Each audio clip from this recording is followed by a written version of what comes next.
Hey everybody, Alex Kazor, SteelersDepot.com, back to do another Pittsburgh Steelers 2020 training camp battle. This time we're talking about basically the last couple spots on the wide receiver depth chart, specifically the number 5 spot. We'll frame it just basically right now off the top with Ryan Switzer versus Deon Cain for that number 5 spot. Now they may keep 5, they may keep 6, they'll definitely keep at least 5. We know the top 4 are locked in. Juju Smith-Schuster, Deante Johnson, James Washington, and rookie Chase Claypool. From there, things get a little bit murky. We'll start with Switzer, who is clearly Steelers fan favorite. I'm kidding, of course. No one, I think, takes as much criticism as Ryan Switzer. A lot of it is deserved. Obviously, his upside is limited. I had the stat a couple months ago, right after the season ended, that he has 50 career receptions. His 6.4 yards per catch is the lowest of any player in NFL history, any receiver, I should say, with at least 50 receptions. Part of that is just the scheme that he's been using. A couple years ago, he was kind of used as a quasi running back, even saw some carries, and the route tree they asked him to run is pretty short. So some of that is scheme related, but some of that's because they don't really trust him to run the full route tree like a normal receiver, for example. So Switch is a guy that has not become a fan favorite, like I said a moment ago, but there's still a chance for him to make the roster. And I would say that he's still got, as we see here today, an inside track to make the team. And I say that for a couple reasons, not because I think that it's wholeheartedly 100% the right decision, but him being a veteran is certainly going to be an asset to him, especially in a year where you've had the offseason so wiped out and all these young guys, even a guy like Deon Cain, but other guys as well, like Saeed Blacknall, we'll talk about in a second, Anthony Johnson, Amar Doba, guys like that. They're so far behind the 8 ball with getting integrated in the offense and getting reps and just proving that they can take that spot. Someone has to still really essentially take Switzer's spot, which is possible, but if you have no offseason program, you have no rookie minicamp, no OTAs, no minicamp, preseason is very much up in the air right now. Training camp could be limited and look a lot different with less 11 on 11 situations to work and rep and to learn from. It's going to be really tough for those guys to get on the moving train, as Tomlin says. So having a vet like Switzer who can wear different hats, who, yes, has a good relationship with Ben, which certainly doesn't hurt. How much does it help? It's a little bit up for debate, but certainly does not hurt. I think it's obviously an advantage for Switzer. He can be someone that's a punt returner, a kick returner, and a slot receiver. And I'm not saying he can be great at really any of those things. He certainly isn't, but the more hats you can wear, the more value you're going to bring. And could that give you an edge, especially early on in trying to make the roster? The other advantage for Switzer is that he's really the only prototypical slot receiver on this roster, the old school, short, shiftier slot type of receiver. He's like the only guy that exists on the roster outside of maybe Quadree Henderson, but his odds of making the roster are astronomical right now. Deante Johnson is a similar profile and a similar style, much better receiver, of course, but he's an outside X receiver. He does not play in the slot. And of course, Juju Smith-Schuster, your starting slot receiver, is a totally different body type. So he's kind of a unique body type. There are so many guys in this roster who are at least 6 foot, 220 plus pounds, like Deon Cain, like Darbo, like Anthony Johnson, Saeed Blacknall, Deon Cain. I think I just mentioned him. You get the point.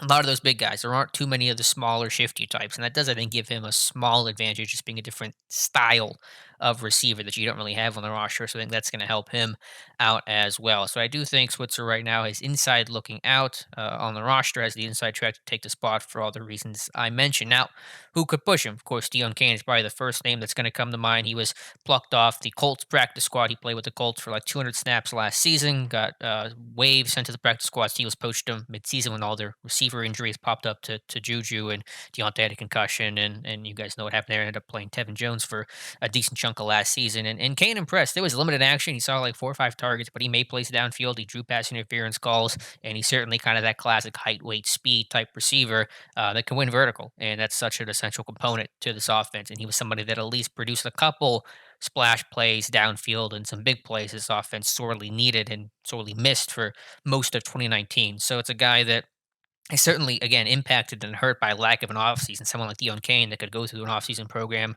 go through everything formally for the first time in a Steelers uniform, second year guy, would be really huge for him. And so missing that does hurt. But of course, at least now he knows where he's going to be at. He's not coming in mid-season trying to pick up a playbook, new coaching staff, everything like that. And so that's going to at least give you some sense of your head not spinning the way I'm sure it did for him when he first got poached off the practice squad last year. An interesting guy, and in a practice setting where let's assume there's no preseason or limited preseason opportunities, someone that's like 6'4", 220 that runs well and can make big plays downfield, probably going to look good in a practice setting at Heinz Field this year for training camp. So that's going to give him an advantage too to kind of wow scouts and not scouts, I should say, but coaching staff, and be able to make an impression, a positive one, on Mike Tomlin and company. So that bodes well for Deon Cain again. They could keep six. Keeping six has kind of been more the norm the last couple of years, but just looking at who's going to be like the number five receiver, someone that's kind of firmly making this team, looking Switzer versus Kane, cases for both. Again, an argument to be made that both will be kept. I do think Switzer has a slight inside track right now. I know that will not be a popular answer to hear for you guys in the comments section, but that's where I think things sit right now. Just being that veteran, being that slightly different body type of receiver is going to give Switzer an advantage. The other question for Switzer is, who do they envision being the Steelers' return guys? In the kick return game, will it be Anthony McFarland, who barely did it in college? He had one kick return that was returned for 40 yards, I believe, against Michigan State, fourth quarter emergency situation, but he's got a skill set to do it. And the punt return game, do they trust Deante Johnson to still be the punt returner in the sense of, do they want their starting X receiver to be their starting punt returner as well and potentially risk injury or at least increase the chance? They try to get AB off punt returns for a long time, and ultimately, that more often than not, they kept him out there because he really did not take a lot of hits. He would get down, get out of bounds. He was really good at protecting himself, but there is certainly a higher risk for someone like Deontay Johnson to be back there. If he gets hurt on a bump return, God forbid, then you're losing him on offense as your X receiver, one of your starting receivers, and that obviously has a clear snowball effect. So if they don't want to have Deontay Johnson as a punt returner, it may be Ryan Switzer. As much as fans will be loath to hear that, that's something to be in play. But if they want to keep Deontay Johnson out there, which I probably would, because I think he's the best man for the job, I think you can mitigate some of the injury risk. And as Mike Tomlin says, don't live in your fears. Then Switzer may not have that kind of role. His return value will be diminished if he's not doing both, obviously, kick or punt returns, or if he's just doing one, let's just say punt returns. That's still going to hurt his value because he could hang his hat on being able to do kick and punt returns, which not a lot of guys can do that. Some, of course, but on this roster, very few, probably none, are capable of doing that, at least in theory. I know some will say Switcher's not capable of that given the lack of production, but you get the point. So that is an asset that will be taken away if other guys are going to be doing those jobs. So that's something to monitor too, and how that will affect Ryan Switzer's roster chances. Other receivers to talk about that are worth mentioning. Saeed Blacknall from Penn State. If I was at training camp and it was kind of a normal preseason, he would be one of my top preseason sleepers. I may do a separate video on him, and he's a guy that's always just been a deep threat wherever he's gone. Whenever he was at Penn State, he was not a high volume guy, but any Nittany Line fans knew how many big plays he made downfield.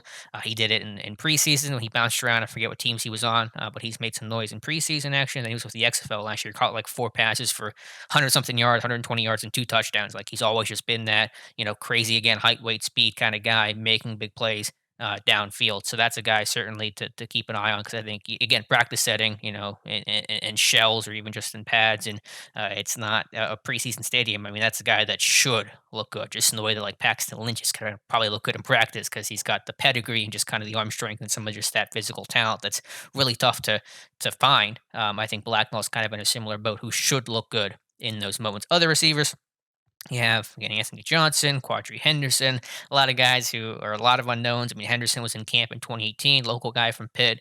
I don't know if he even played a lot in the slot. He was actually more of an X receiver, I believe, in preseason, but did very little in the return game.